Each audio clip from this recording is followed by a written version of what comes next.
Hey, what's up guys? Nandito kami ngayon sa lihim na lugar kung saan magkikita kami mga rebelde.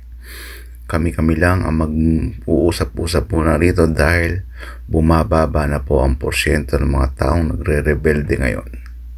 Sira ba ang mic ko? Ba't ganito ang boses ko? Ayan, okay na. Ayan na po ang normal kong boses.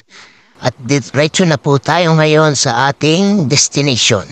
Nakikita niyo po yan, puro paahon na po yan. Simulan na po ang kalbaryo. Mag-face reveal muna tayo. Yan ang mukha ng hindi babaero. Wow. Huwag na kayong magtaka. Charis, okay, maglagay muna tayo ng background music para mas maganda. At pagkatapos ko po sa inyo ipakita ang delubyo, pakikita ko naman sa inyo kung gaano kaganda ang lugar na ito. Naniniwala po kasi ako na there is always a rainbow after the typhoon. Tama ba yun? And we are now entering Sitio Mapuno. Makikita niyo naman ang daming puno. Malinis ang trail. Walang basura. May nagbo-volunteer po kasi dito na pagkatapos na umakyat ay pinupulot nila ang mga basura na naiwan ng mga umakyat. Kaya ganyan kalinis po. Wow. Kung napapansin nyo ay wala na akong kasabay kasi nandun ho lahat sila sa summit. Ganun po kabagal umakyat. May nakasabay nga ako kaninang buntis. After 2 hours nakita ko pabalik na sila. Bit-bit na yung baby nila at mukhang nakapagpabinyag na po. At makakasalubong ko po si Kalisa. Isa rin po siyang rebelde na nasa kongreso na po ngayon. Siya po ang representative ng Syoktong Lakas Tama Party List. Keep it up! Kalisa, mabuhay ka hanggat gusto mo. Yes! Oras po na ito ay nag-iisip na po ako kung ano isasagot ko sa aming commander. Hindi ko po pwede i-reveal ang pangalan ng aming commander dahil confidential po. Itago na lang po natin siya sa pangalan Commander Toroto. Isa po siyang high profile na tao.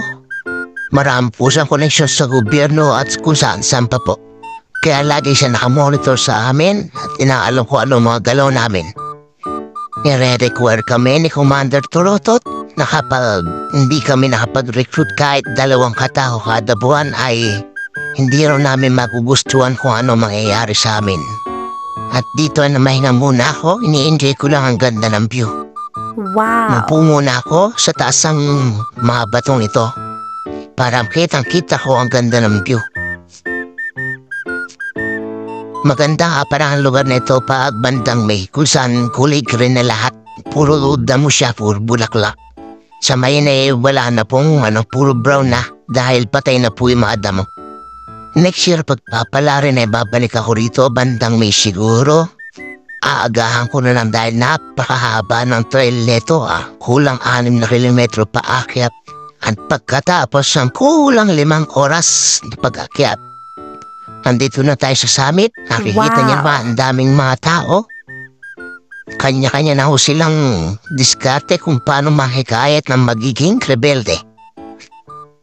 Ayan po, ang dami nila. Wala akong kasama, wala akong na-recruit, kaya patay. Yari ako Commander Toroto. Yes! Ang peak season po dito is April at May. Spring po yun dito sa South Korea. Napakaganda po ng lugar na ito. Puro damo po siya. Green na green. Tapos marami rin pong bulaklak po. Hindi po katulad na yun. Autumn po kasi maulap. Pero magandang umakyat dahil malamig.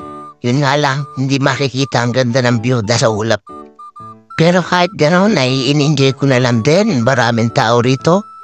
Lahat naman sila mga satisfied dahil sa taas ng bundok din ito ay talagang hindi rin biro ang pag-akyat dito. Kahit ako ay parang muntikan akong kapusin. Judge to experience na lang din po. Wag po akyat na walang lamanan dyan at wag pong i-underestimate ang taas ng bundok. Katulad po ng bundok na ito, hindi naman po kataas ang 1,439 lang po pero ang haba po ng trail. Kulang 6 kilometers kaya talagang kinapos ako. Kaya next time, kailangan physically, mentally, at spiritually prepared ka talaga. Hindi basta-basta umakyat ng mundo lalo na kung baguhan ka lang dito. Katulad ko, kinakapos pa rin kahit medyo matagal na ako umakyat kasi madalang na po akong umakyat ngayon. Talagang busy na po sa trabaho. So, pauwi na po ako. Marami pong salamat sa panunod nyo sa wala akong kwentang vlog. Naubos ko na naman ang oras nyo nang walang kabuluhan.